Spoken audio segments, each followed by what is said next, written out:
Good afternoon. Thank you for joining us today. I am Gary Puckrin. I'm president of the National Minority Quality Forum Action Network. Some folks understand this as NMQF Action Network. I am really excited, one, to see the room full. That's exciting. But even more importantly, NMQF, we are about mitigating patient risk is the way we talk about it. And the power is really in your hands for millions of Americans. And so we always want to come talk to you about how do we get the best possible outcome for patients. NMQF Action Network is a 501c3 that advocates for health equity policies, initiatives for medically underserved communities. We are hyper local. We really focus in on medically underserved communities. End-stage renal disease is one of the starkest examples of racial and or ethnic disparities in health. Chronic kidney disease is one of the fastest growing chronic conditions among minoritized communities and is associated with substantial increased risk of kidney failure. We're here today to discuss impending restrictions on critical medicine for dialysis patients and the urgent need for congressional action on the Kidney Patient Act of 2023 to maintain equitable access to quality care. Dr. Frida is a nephrologist and president of the Midtown Atlanta Nephrology. Dr. Patrick Gee is a dedicated kidney patient and health equity advocate. And Dr. Laura Williams is the Chief Medical Officer at Dialysis, creators of Exedifor, and innovative phosphorus-lowering treatment. We're fortunate to have patient advocates, medical stakeholders, and health equity leaders with us in the room today. As many of us know, it is not easy for dialysis patients to come to the Hill and advocate for themselves. Each day presents new challenges, and they rely on daily treatment to manage the disease. In recent weeks, we've lost some important voices as leaders in the patient advocacy community.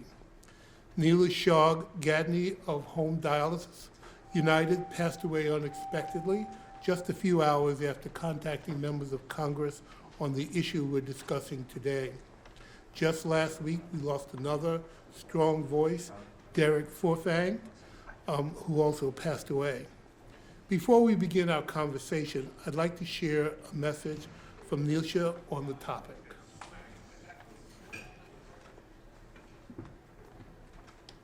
I talk about how impactful we can be when we have a voice, and we do. We have a really strong voice, including in an oral-only, into the bundle, a new drug that's going to have higher cost or, be more prolific is going to be a lot harder to get a hold of. And so this is why it's really important for patients to understand the importance of keeping our medications, as much as possible under our control and not necessarily under the bundle payment. Goes like it has in the past, and we might be able to affect change. And you should be part of that. That means that we do have a voice. We have such a little voice in so many things that happens to us with our dialysis, our treatments, but you have a voice here, and I cannot say enough that you have to use it. We need to make sure that Congress hears us. We need to make sure that CMS hears us. Now let's start our conversation. I'm going to start off with a few questions for the panel, and then afterwards we'll get into some Q&A. Dr. Williams, how do patients currently access oral phosphate-lowering therapies, and how will that change under Medicare? Thanks, Dr. Puckrin. Oops, sorry. Thanks, Dr. Puckrin. I think before we get into answering that question, I'd like to just take a minute to remind everyone why managing phosphorus in patients who are on dialysis is both necessary and important. First and foremost, phosphorus is a very important element in our bodies. It's part of the energy unit in every cell in our body. And when we don't have it, we're weak, our bones are fragile, and we have a lot of additional symptoms. And so when we talk about patients who are on dialysis, what happens with those patients is that the phosphorus level rises to actually very high levels because the kidney normally filters all of the phosphorus, excess phosphorus, out. And so when the kidneys fail, we're not able to do that. And so what happens as a result of that? All that excess phosphorus tends to bind with calcium, and it creates crystals actually in our blood vessels, such that, we get blockages of blood going through the vessels, we have cardiovascular disease, we have bone disease, all of those things. And it's very difficult because phosphorus is ubiquitous. It's in your lunch meal today. It's everywhere. It's a good thing. That's where we get our phosphorus. And so that's an important piece. And so the implications of having high phosphorus in these dialysis patients is critical. It's a common cause of mortality for these patients. And so currently, the way we manage elevated phosphorus in patients is by diet, and it's also by dialysis. But a lot of our patients live in food deserts. And so just telling them to eat the right foods or get, non-processed foods is not always a solution to the issue. Dialysis is great, but right now, most patients have dialysis sessions that are 3 times a week, about 3 hours at a time. And so that's not enough to actually remove all of that excess phosphorus.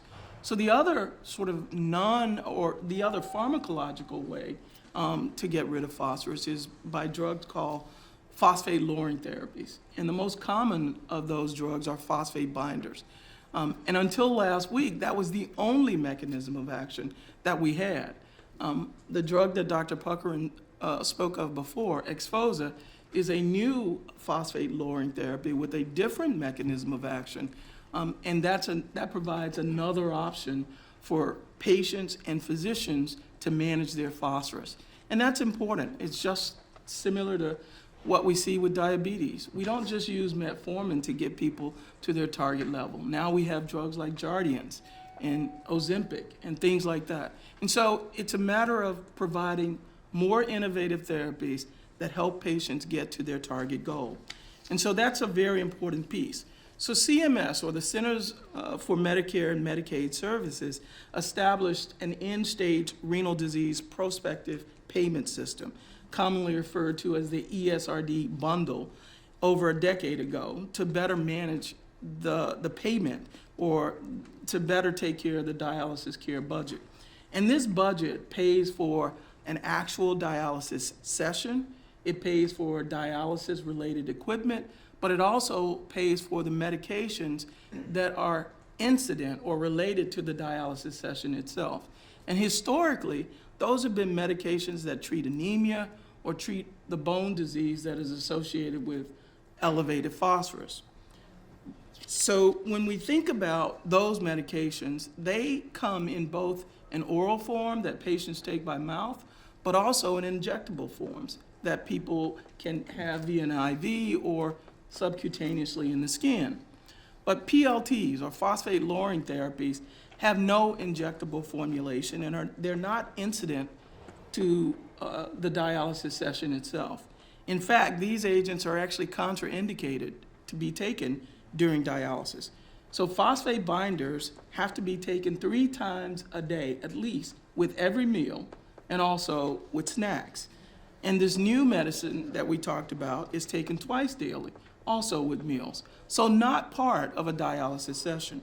So patients, to finally get to the answer, patients currently access their phosphate-lowering therapies through their Medicare Part D coverage, which is also where they receive their other meds for their diabetes, their hypertension, their cardiovascular disease.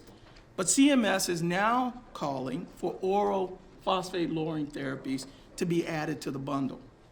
And so recognizing the potential ramifications for patients and providers, Congress has acted on 3 separate occasions to delay phosphate-lowering therapies from being added to the ESRD bundle. Thank you so much. Dr. Frieda actually treats patients, and I'm going to ask her to talk about when you consider treatment plans with your patients, what options are available and why is it important to keep decision-making in the hands of doctor and patients? So, Dr. Puckrin, for dialysis patients, they have to go to the dialysis unit and have their blood filtered multiple times per week. And most of my patients are actually on the machine for closer to 4 hours. So 4 hours, 3 days a week, it's quite a chore.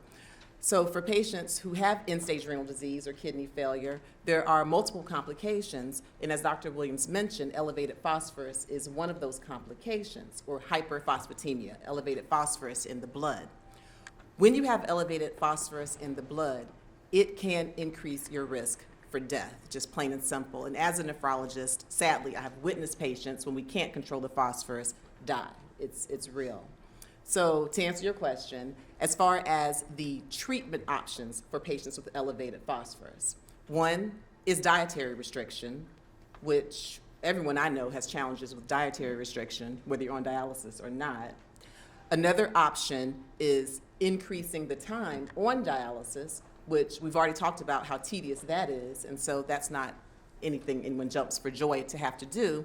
And the other treatment option is the oral phosphate lowering therapies, okay, also the phos binders. And that's what's available now, or at least as of last week, that was it.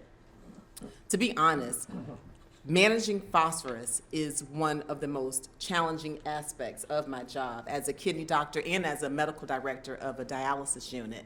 And it really takes a village. It takes the physicians, the dietitians, all of the providers, and the patients. We have to work together very closely. And so it is of the utmost importance that we have access to every single therapy available. We need to give our patients a fighting chance. And so these are the therapies that are now available. And if they are limited, this really could be detrimental to our patients. Thank you. You know, at NMQF, one of the things that we've come to realize is that policy is part of medicine these days. And you guys, whether you know it or not, you get to vote on health policy, and you also get to vote on what actually happens for patients. And so I'm going to turn to Dr. G. How will moving oral PLTs into the ESRD bundle impact efforts to improve health equity, access to care, and the quality of care for dialysis patients? Thank you, Dr. Puckrin. African Americans make up between 13 to 13.6% of the U.S. population, yet they make up 35% of those dealing with chronic kidney disease. African Americans are also 4 times more likely to develop chronic kidney disease. So when I think about myself and everything that's been said here, as a former peritoneal dialysis, in-center hemodialysis patient, a person that lost his kidney to diabetes as well as hypertension, and also as a father who has a son that was diagnosed with a rare genetic predisposition with APO1, who's currently on dialysis. I had the opportunity to be the voice for the voiceless and the face for the faceless and those that are in the fight for their lives. And this is why we're here today. When I think about my time on dialysis, I want you to pay attention to this. I did dialysis 10.5 hours a day, 7 days a week. That ended up being 294 hours a month, 3,528 hours a year, 14,112 hours for the 4 years that I was on dialysis. You can't get that time back. This is why when we're talking about, trying to protect the patient's rights, access to care, and the quality of life, it is very significant that you are here today listening to us. So to kind of answer the question, the moving coverage for oral-only phosphate-lowering therapies into the bundle will restrict patients' access to care and increase the out-of-pocket costs, disproportionately impacting minoritized communities and low-income status Americans who are already battling not just chronic kidney disease, but the comorbid conditions with that.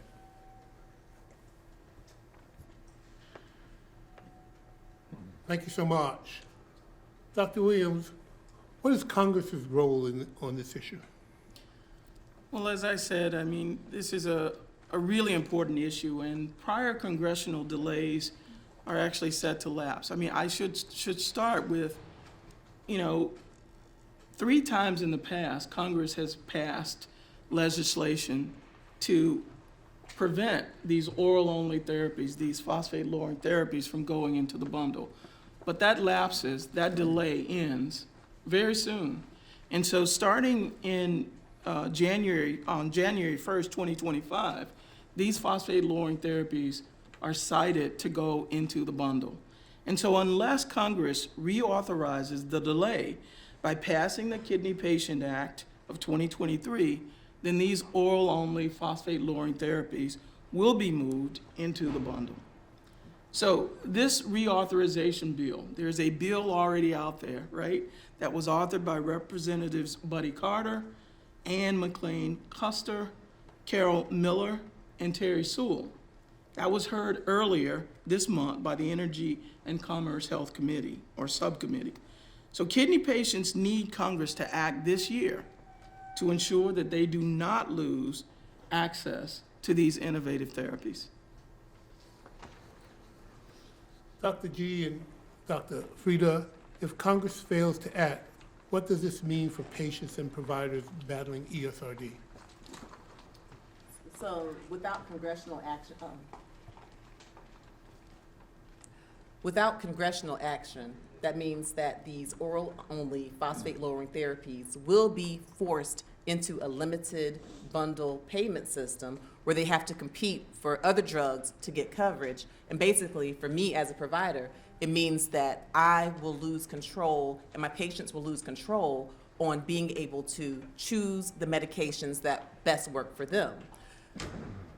By putting these phosphate-lowering therapies in the bundle, that tries to protocolize or make phosphate-lowering like it's a one-size-fits-all treatment plan, and it's not, because those high-phosphate foods that we mentioned, for a lot of people, especially those who are in the food deserts, that means that if you don't have access to, a Whole Foods or a Sprouts, or if you don't have the money to pay for them, a lot of the foods that you're eating have high phosphorus. So prepackaged foods or hot dogs or chocolate or nuts or pancakes, all of these foods that a lot of patients eat quite a bit of. If Congress doesn't take the action to keep the phosphate-lowering therapies out of the bundle, then we're going to limit the choice. And I'll tell you, as a physician, I mentioned that lowering phosphate is one of my greatest challenges. If it's put in the bundle, then the patients will no longer have the choice. And for sure, you'll have patients who have their blood vessels being blocked, increased heart disease, and you'll have the death. So basically, if the government tries to restrict the access, then it's going to prevent patients from having access to some of these new phosphate-lowering therapies. And so for this very challenging medical condition, as a physician, I may not even be able to give my patients the new therapies and will be forced in the same situation we're in today, where dialysis patients face a great mortality and they are victims of the health inequities and the huge gap. Thank you, Dr. Frieda. And also I want to add to that, minoritized rural and low-income patients often experience higher phosphorus levels because of food insecurity challenges, like living in a food desert. And also some may live in what's known as a food apartheid. And if anybody doesn't know what that means that when a particular racial demographic is devalued, and you normally come in contact with fast food options or discount store options than more healthy food options, you are gone from a desert now into a systematic or more institutionalized food apartheid. So because of that, this means that patients have to work closely with their providers to monitor and require a variety of options to manage their levels. So restricted access to innovative treatments will lower patients' quality of care and also worsen their health outcomes. You know, before I open it up to questions, I want to say something, you know, from the National Minority Quality Farm Action Network perspective. So we've been collecting health data now for 20 years. We have a database of over 5 billion patient records. We collect data on about 160 million lives per year, covering well over 100,000 different conditions. We have access to 100% of the Medicare and Medicaid files. We see what's going on in those programs. And what that has taught us, and the important thing that I want to certainly impart to you, is that the priority always has to be mitigating patient risk, right? That's got to be your number one thing. Sometimes we get confused and we think the conversation is about money, but it isn't about money. It's really about how do we mitigate the risk? How do we keep them out of the hospital? How do we keep them out of the emergency room? How do we keep them from disability? How do we keep them from dying? How do we improve the quality of their life? That's what people voted for you to do, right? And you come here and you get a little confused that you lost the message. And so when you think about this particular legislation and what you're going to hear from NMQF all the time, it's about mitigating patient risk, right? And so the question you have in front of you with this piece of legislation is, do you want to roll the dice for those patients? Do you really want to roll the dice for those patients and deny them access to a medication that is life-saving, right?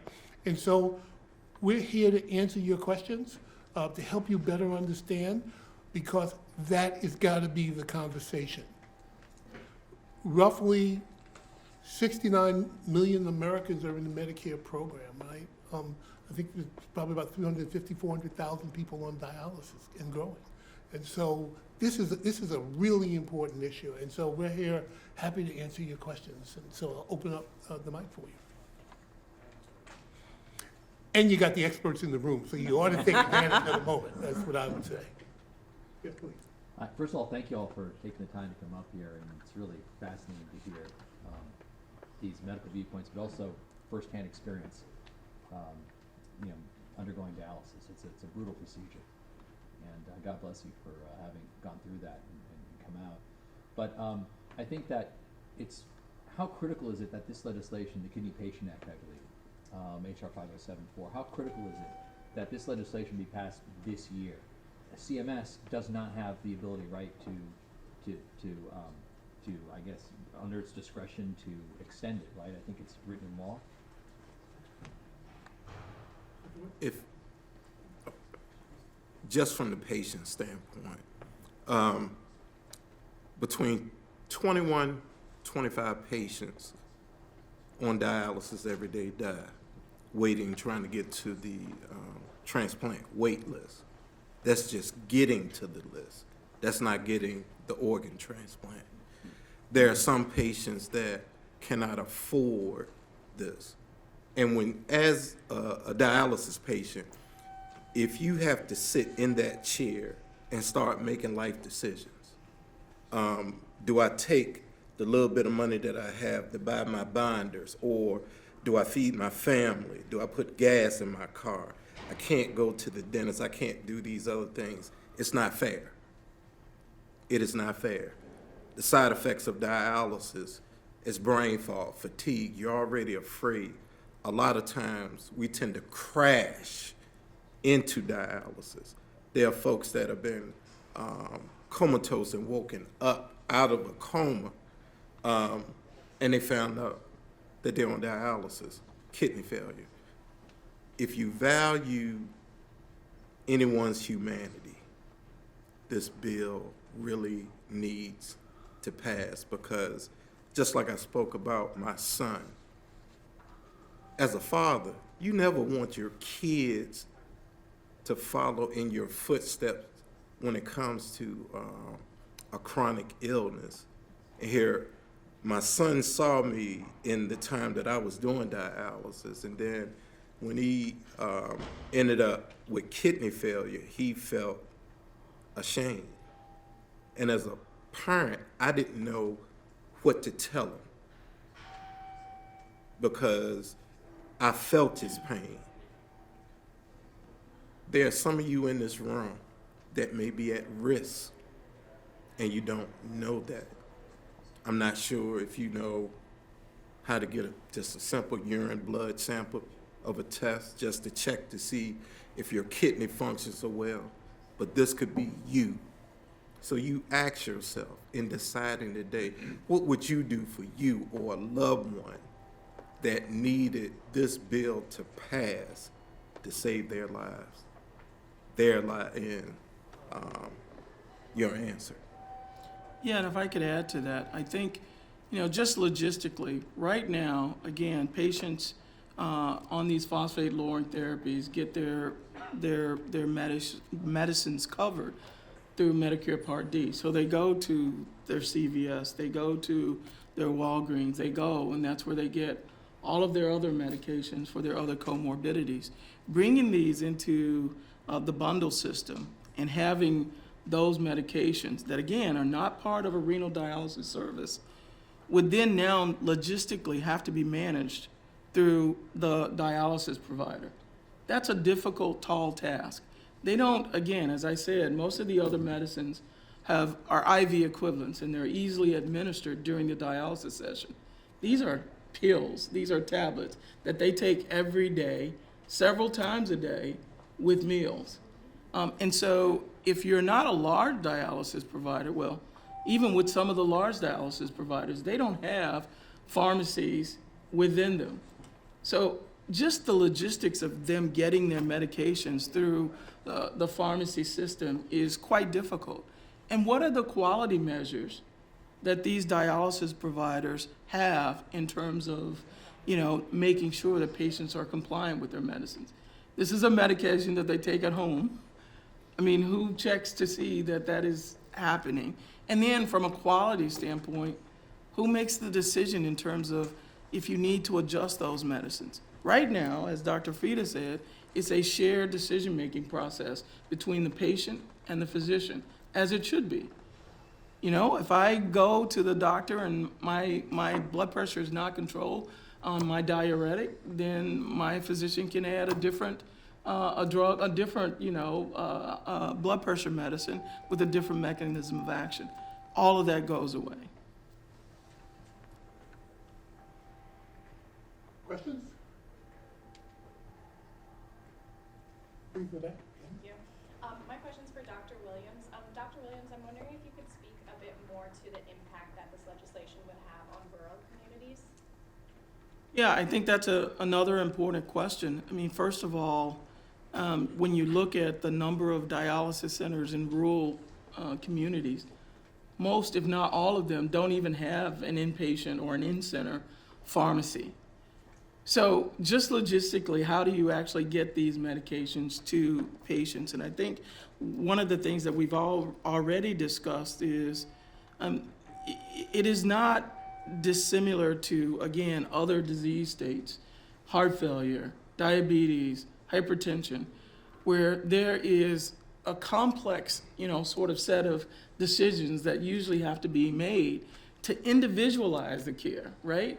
There is not a one-size-fits-all for most diseases, right? I mean, when I was doing HIV research, we didn't use one drug, we used several drugs in terms of different mechanisms of action to actually bring the viral load down and get people to undetectable.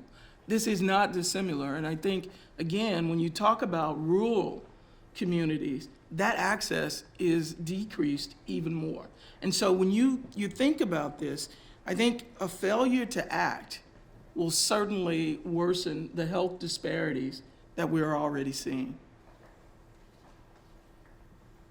And to add to that, when you, Dr. Gee, were mentioning from a patient's perspective and knowing patients who are waking up out of coma sometimes to be on dialysis, as a physician, I'm often the person waking the person up out of the coma or not waking them up because they don't wake up. And when it comes to access, I know what we talk about the urgency of passing this act. We talk about how one of the options is dietary restriction, and some people may think, okay, well, hey, just watch what you eat, no big deal. And when I was a new physician, a young know-it-all physician, I remember kind of thinking that, and I would talk to my patients, and they would come in, and their numbers would be off, and I'd be like, hey, why didn't you eat these foods I told you to eat? Why are you eating all these high phosphorus foods? And I had one patient to just simply break it down to me. She said that her food stamp card was running low, and so she was able to get a loaf of bread, a pack of pork meat, and a soda in order to feed her family and make it to the end of the month. And that goes with that decision making. The foods that she had access to are high phosphorus foods, and that's just the reality for her.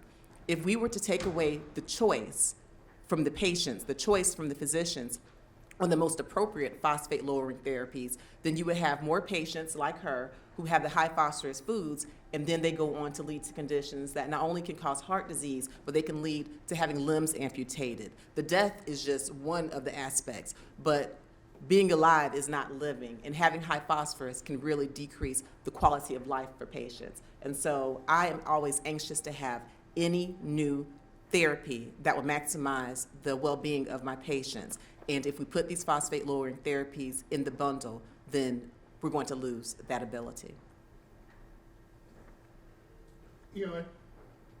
At the end of the day, it's really about the science, right?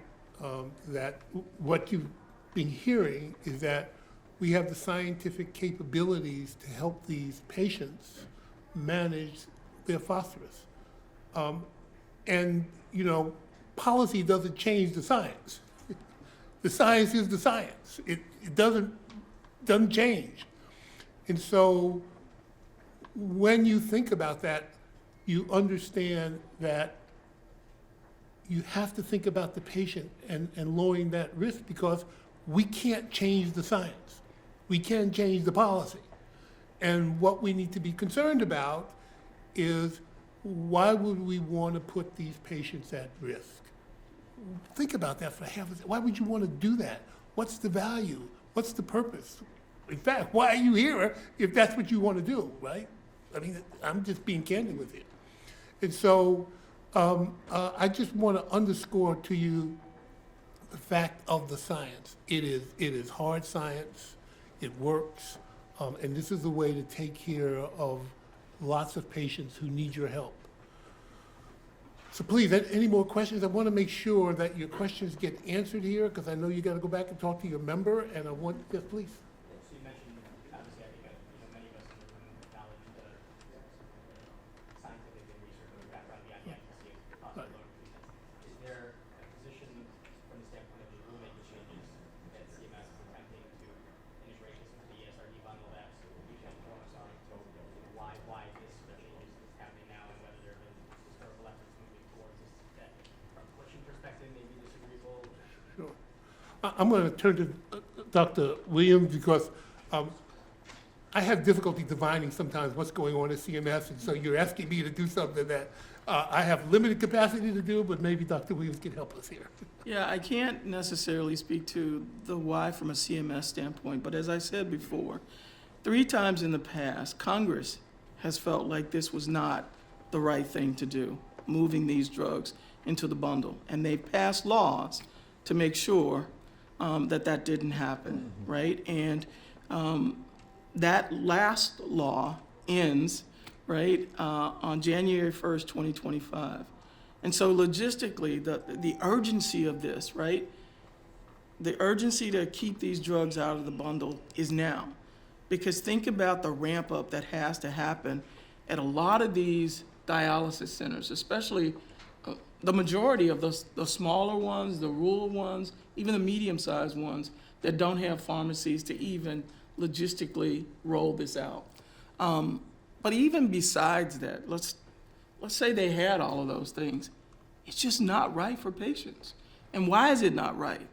When have you gone to see your physician and not wanted to have a shared decision-making process about whatever it was you were seeing your physician for? You didn't want somebody to just say, oh, you get this, and that's it, with no discussion, right? I mean, that's just not how medicine works, and that's not good for patients. So at the end of the day, the real reason to do this is because it is right for patients. And we do have some historical reference because I've seen this before, we've all seen this before with a group of drugs, calcimimetics, and those are drugs that we give to, am I going? All right. So yeah, something similar has happened in the past when Medicare put a group of drugs called calcimimetics in the bundle. And these are drugs that, among other things, help to improve the strength of patients' bones, to help to prevent our patients from having fractures, which dialysis patients are at a very high risk for having bone disease and fractures. So the drugs that they put in the bundle were meant by the science to be given once a day. But once they put them in the bundle, we started giving them 3 times a week on dialysis, Monday, Wednesday, Friday, or Tuesday, Thursday, Saturday. And what happened was, because this is not the way that the studies went, this is not what the science called for, it was less effective giving 3 days a week. So then we started saying, okay, well, maybe we'll increase the doses on these 3 days. So now you have us as providers in real time trying to recreate or make up our own studies when the science was already there. It's a drug that's meant to be given every day. The bundle doesn't change the science. Same thing with the phosphate-lowering therapies. These therapies are meant to be given with meals or with snacks or 2 times a day that are not in the dialysis unit, because as Dr. Williams, you can't eat in the dialysis unit. Why? Not because doctors are evil and we want you to starve. It's because if something happens to you, if you lose consciousness, then you could breathe the food into your lungs. You can aspirate. It's a health risk. And so, again, what you're trying to do is recreate the science by making these drugs be in the bundle. And it all boils down to being something that's detrimental to patients. So we do have some historical reference, and it's not good. Kind of along that same point with the bundle, Dr. Frida, as the provider in the kidney space, can you speak more to like the issues of the bundle itself, like not taking account that these drugs being added to it, but do you see any current issues with the bundle as it is currently? Absolutely. With the bundle, when it forces certain medications to be in this limited bundle, a lot of the dialysis units are really forced to choose certain medications because of the financial disincentive. If we can't afford a drug outside of the bundle, or if our patients are not going to be able to provide it, then we're forced to give patients treatments that we know are suboptimal. Now, the bundle certainly does have its place, and there's certain medications that we give only on dialysis anyway. For example, medications that we give through the IV or through the dialysis machine that will help to keep patients from being anemic. There's certain medications where it works.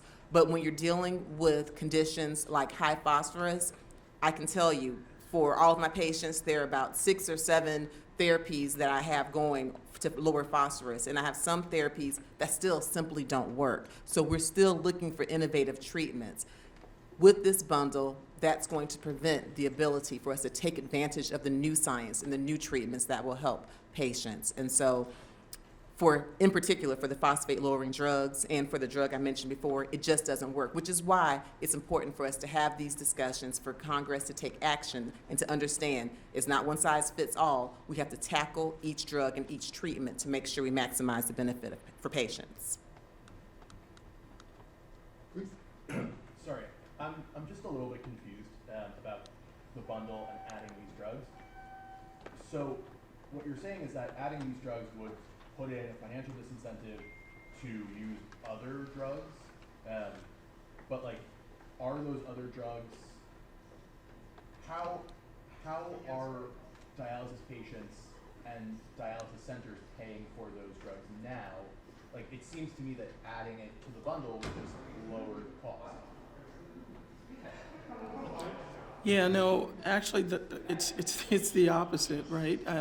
Putting these phosphate-lowering therapies in the bundle basically, I mean, there's an increase, right, in the overall payment that, you know, a small increase in the overall fixed payment, right, that that dialysis centers get for each patient. So for each patient, let's just say it's $250, right? Every time they sit in the chair, it pays for their dialysis session, it pays for the medicines that are related to their dialysis session, and any equipment like, you know, catheters and things like that that go with that.